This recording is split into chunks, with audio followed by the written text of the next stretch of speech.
വിദ്യാർത്ഥി പ്രതിനിധി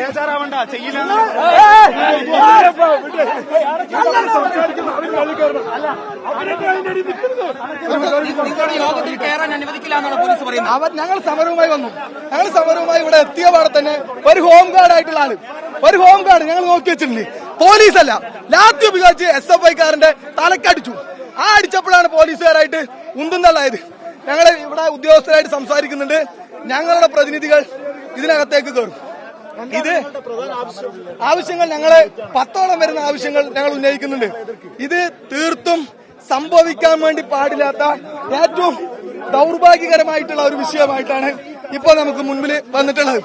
ഒരു വിദ്യാർത്ഥി മരിച്ചിരിക്കുന്നു. നിങ്ങൾ നോക്കൂ, ഈ സ്കൂളിനകത്ത് ഇപ്പോഴല്ല, കഴിഞ്ഞ വർഷത്തിന് മുമ്പ് വിദ്യാർത്ഥി ആത്മഹത്യ ചെയ്തിട്ടുണ്ട്. അങ്ങനെ വിദ്യാർത്ഥികളെ കൊലക്ക് കൊടുക്കുന്ന രീതിയിലാണ് ഇവിടുത്തെ മാനേജ്മെന്റും അധ്യാപകരും പെരുമാറിക്കൊണ്ടിരിക്കുന്നത്. അതാണ് ഞങ്ങൾ പറയുന്നത് വളരെ വ്യക്തമായിട്ടാണ്. 3 അധ്യാപകരെ പിരിച്ചുവിട്ടത് കൊണ്ട് തീരുന്നതല്ല ഇവിടുത്തെ പ്രശ്നം. ഈ സ്കൂളിനകത്തെ സിസ്റ്റം എന്ന് പറയുന്നത് വിദ്യാർത്ഥികളെ ഈ സ്കൂളിനകത്ത്